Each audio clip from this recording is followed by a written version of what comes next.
Sud Radio, le grand matin week-end, 7h-10h, Laurence Perrault.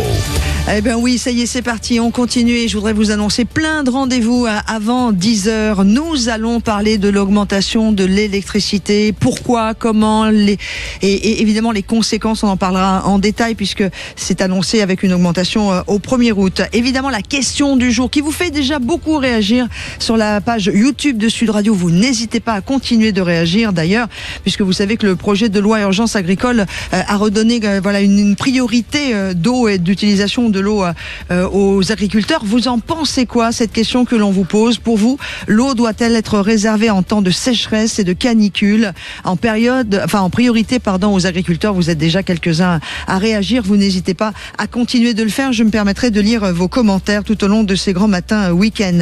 On va aller se balader dans la Meuse avant 8h avec notre spécialiste des petits futés. Attention, je vais aussi avoir le bonheur de vous offrir une machine à café Senseo avec notre partenaire sur la caravane du Tour de France.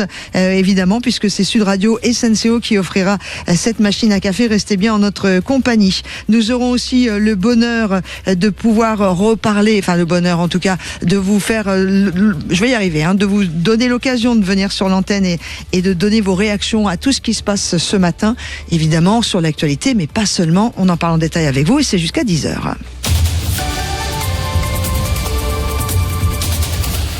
Et on file tout de suite à Marciac où l'on va retrouver Jean-Louis Guillaumont. Bonjour.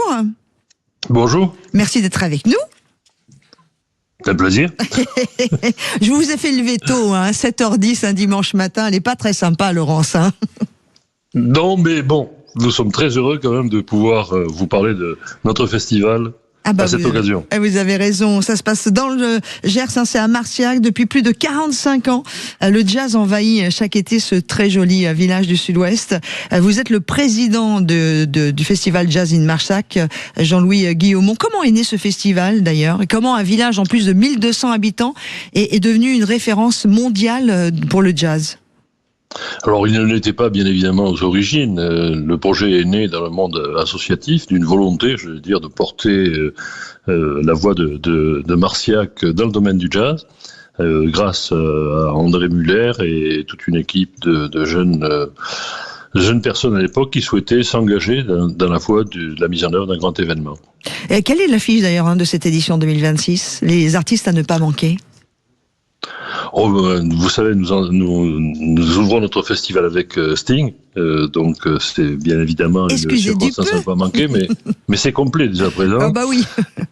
Et puis il y a de grandes dates, effectivement. Il y a par exemple 2 hommages qui sont rendus à Miles Davis et à John Coltrane, donc par James Carter et Marcus Miller. Donc ça, ce sont 2 grandes occasions. Bon, la venue de Pat Metheny est un événement également, comme la venue de Thomas Dutronc, de grandes chanteuses comme Samara Joy, comme un certain nombre d'autres artistes comme Cécile McLaughlin-Salvant, etc.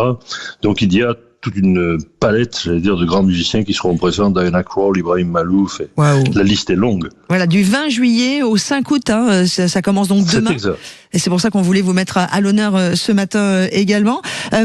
Évidemment, le jazz, c'est une musique qui est parfois perçue un peu comme confidentielle. Et vous, avec Jazz in Marciac, vous avez vraiment réussi à ouvrir cet univers de la musique. Alors, on le voit bien avec d'autres grands invités aussi. Quel est le entre guillemets, je vais quand même le dire comme ça, le profil de celui qui vient écouter le Jazz in Marciac? Alors, nous n'avons pas un public, nous avons des publics, bien sûr, du plus pur amateur de musique de jazz jusqu'aux musiques cousines auxquelles nous sommes ouverts au fil du temps et aux grands événements culturels que nous avons mis en œuvre également. Donc, il y a toujours de quoi satisfaire à ses goûts à Jazz in Marciac, et notre manifestation à la veille de son cinquantenaire s'est ouverte, je veux dire, à un certain nombre de programmations nouvelles. C'est vraiment un grand rendez-vous parce qu'au-delà des concerts, ce festival fait vivre le village toute l'année. Oui, grâce à un projet culturel de territoire, grâce également à la présence d'un objet qui s'appelle l'Astrada, qui est une salle de concert de 500 places, donc qui donne une série d'une 60aine de levées de rideaux dans l'année et qui fait vivre notre projet tout au long de l'année. Comment on peut vous rejoindre encore cette année? Tout n'est pas complet, il n'y a pas de souci, côté pratico-pratique? Bien sûr, il suffit de joindre Jazz in Marciac. Nous sommes très présents sur les réseaux sociaux et nous avons donc une manifestation qui jouit d'une très belle notoriété au plan international aujourd'hui. La billetterie est à la journée ou on peut prendre des passes, comme on le fait d'habitude? Alors il y a plusieurs formules, des abonnements, la possibilité de réserver plusieurs soirées ou de réserver une soirée unique. Comment va l'équipe qui prépare tout ça? On est à la veille du début, tout le monde est sur les chapeaux de roue, j'imagine, depuis déjà plusieurs journées, et particulièrement aujourd'hui? Oui, depuis près d'un mois, je veux dire, nous nous afférons à la mise en œuvre de notre festival, dans des conditions que vous connaissez, qui n'ont pas été très faciles, mais l'équipe a très bien résisté et nous sommes parfaitement prêts. Et alors, concrètement, une équipe de combien de personnes? Il y a près d'un millier de bénévoles de Jazz in Marciac qui se mobilisent sans compter pour permettre la mise en œuvre d'un événement hors norme dans un village de 1300 habitants, comme vous le soulignez tout à l'heure. C'est un beau challenge. Combien de personnes en tout?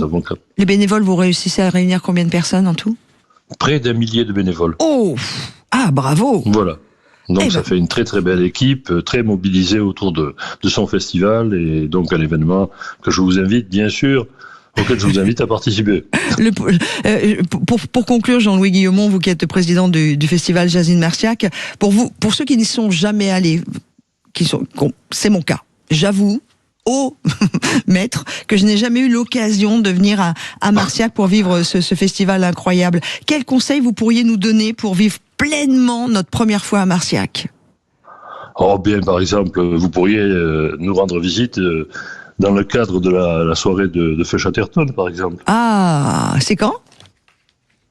Bien, Feu Chatterton, c'est donc lundi 3 août. C'est ça. Oui. Et alors pourquoi? Oui, à cette heure-ci.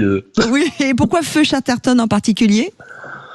Parce que c'est un événement un peu hors norme, je veux dire, à l'occasion duquel nous réunirons donc des publics un petit peu différents et bon, l'engagement de ce groupe, l'engagement de cet artiste fait plaisir à voir et qu'il correspond parfaitement à ce que nous souhaitons que Jazz in Marciac soit dans les temps à venir. Bon, en tout cas, merci beaucoup d'avoir mis votre réveil assez tôt dimanche matin en direct pour Sud Radio.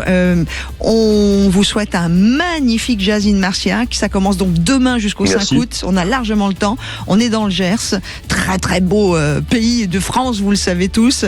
Je vous souhaite plein de succès et que tout se passe merveilleusement bien. Bonne journée, bon dimanche. Merci beaucoup Laurence. Et bon jazz.